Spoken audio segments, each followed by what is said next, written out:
And there's never been anything like these ships. These have been under. Welcome to Mar-a-Lago for this exciting announcement of the new Golden Fleet. We're calling it the Golden Fleet that we're building for the United States Navy. As you know, we're desperately in need of ships. Our ships some of them have gotten old and tired and obsolete, and we're going to go the exact opposite direction. These are bigger, but they will have 100 times the, you used to build the Iowa, the Missouri, the Wisconsin, the Alabama, many others. We had big battleships. These are bigger, but they will have 100 times they'll be 100 times the force, the power, and there's never been anything like these ships. These have been under design consideration for a long time. Battleships are the largest, sturdiest, and most heavily armed. Battleships are the largest, sturdiest, and most heavily armed vessel built specifically for naval combat. While America has built many new warships over the years, they've tended to be smaller and much smaller, and not conducive to where we are and where we're going, and peace through strength. Particularly for naval combat. These cutting-edge vessels will be some of the most lethal surface warfare ships. They will be actually the most ever built other than our submarines. We have submarines which will have, in many ways, even more lethality, and we have many of them under construction.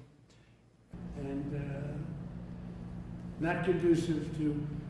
And again, it's 100 times more powerful than the previous Iowa class, it's called. Those are the big ones that you'd see on a show. Victory at Sea. I don't know if anyone's seen Victory at Sea, but it was a classic.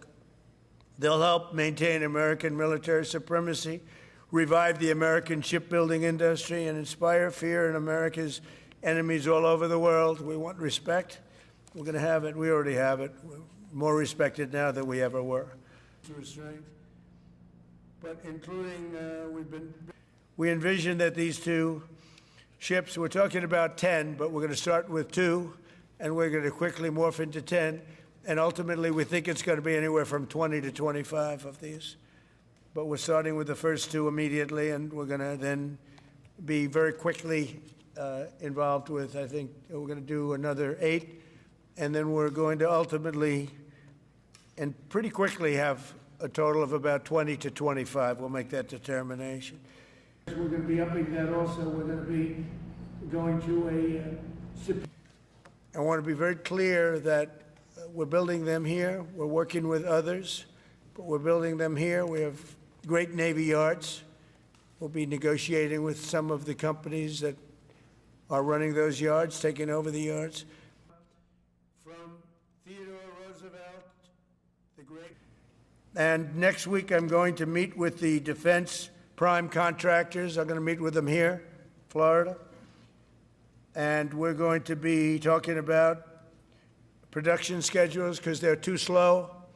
We have many countries, allies, that are wanting to buy. We make the greatest equipment in the world, by far. Nobody's even close, but they don't produce them fast enough. So we're going to be meeting with them to talk about the production schedules. We're going to have strong production schedules. And the only way they're going to be able to do that is to build new plants. Even with the F-35, we have many people want the F-35 fighter jet. We're at least 15 years advanced ahead of. We're going to be discussing CapEx spending. We'll be discussing the pay to executives where they're making $45 and $50 million a year and not being able to build quickly. They're going to make that kind of money. They have to build quickly. Again, we make the best equipment in the world, but they don't make them fast enough. And we're going to be also discussing dividends. We want the dividends to go into the creation of production facilities. So we'll be talking about all CapEx, dividends, and the pay.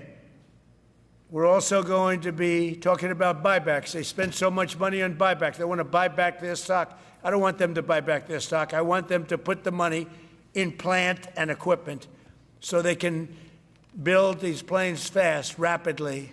Submarine development, most powerful, that's right, the most powerful So we don't want to have executives making $50 million a year, issuing big dividends to everybody, and also doing buybacks.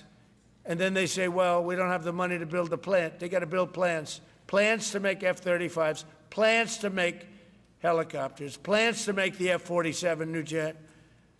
And that's it. And that's what I'm going to be talking to them about. They're going to start spending money on building airplanes and ships and the things that we need, not in 10 years and 15 years. We need them now, undetectable. So we're also building right now 3 large aircraft carriers in addition to the ones we have.